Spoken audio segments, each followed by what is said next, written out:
After a long week of exploring, surfing, a little bit of this, and a whole lot of relaxing, it was finally time to head home. I'd spent the week staying at the Wave House in Canggu. They're pretty deserving of their 4.7 on Google, and a bit better than a 2-star hotel.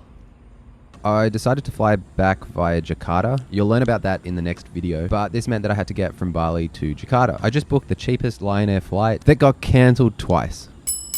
I ended up on a Batik Air flight at 3:30 p.m. If you are not aware, Batik Air is the full-service airline of the Lion Air group. So all of the planes have in-flight entertainment, free snacks and meals, and 32 inches of pitch in economy.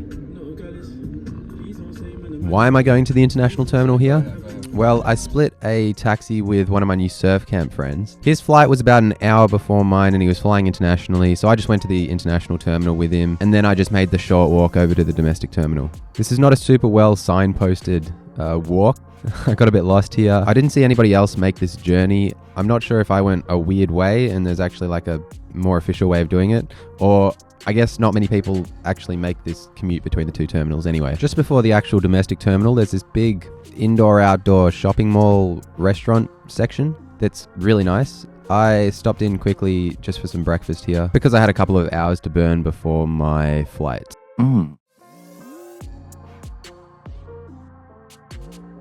Check-in and bag drop was all done within 10 minutes, and then I headed upstairs to security, which was very quick and easy.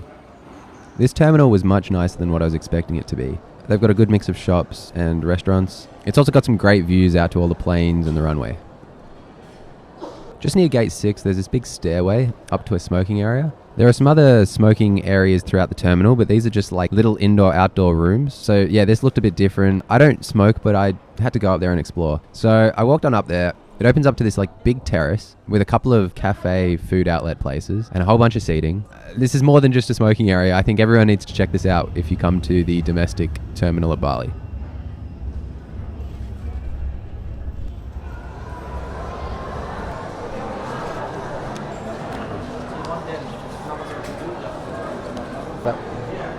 Jakarta? Yep. So I got to the gate maybe 5 minutes after they called the start of boarding because I was buying these these cream puff things that were pretty good. And there was just no one there? No other passengers in the queue or anything? My God. What have we got here? Going for a walk. I just presumed this was the bus I was supposed to get on. Didn't ask anyone. A few more people did get on, and after about a 10-minute wait, we did head to the plane. You may recall earlier that I said that Batik Air was a full-service airline. And while I didn't have high hopes, I had visions of a comfortable seat. I had a vision of some sort of meal being brought out that, you know, would entertain me for 15 minutes. I thought I might be able to watch some interesting, maybe local TV shows or just catch a movie or something on the in-flight entertainment. My visions were truly just visions. Oh, how wrong I was.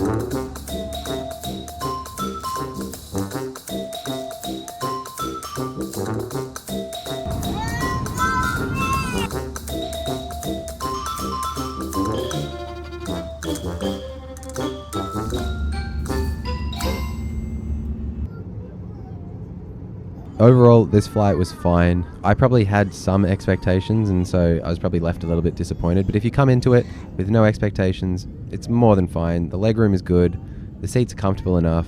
It's a bit disappointing the TVs didn't work. The food was kind of bad. Would I recommend paying extra for Batik Air over any of the other airlines?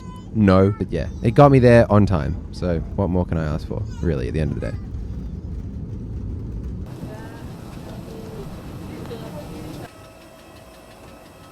This again was a bit different. We took the stairs to get off the plane, and then it was kind of just like, you're on the tarmac. I don't know, I just followed people, but it wasn't very clearly marked on where we were supposed to walk. Jakarta Airport is pretty big. I reckon it was over 1 kilometer from the plane to the baggage carousel. I had read and heard some terrible things about Jakarta traffic.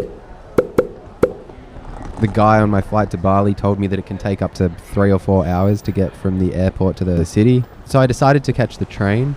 I learned the next day that the whole traffic thing only happens during the week, and I arrived on a Saturday, so it wasn't really something that I should have worried about. But at the time I had no idea, and so I headed off towards the train station. This ended up taking much longer than expected. I had to catch the airport shuttle train from the terminal that I was in to the central airport train station and then catch the train to the city. Once getting into the city, I had to transfer to the commuter train and then catch that for a few stops until I finally got to where my hotel was. If you're traveling on the weekend, just get a taxi.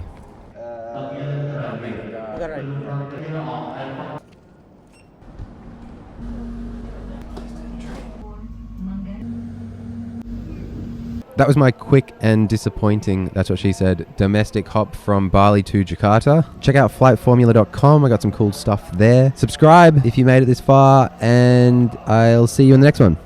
Bye.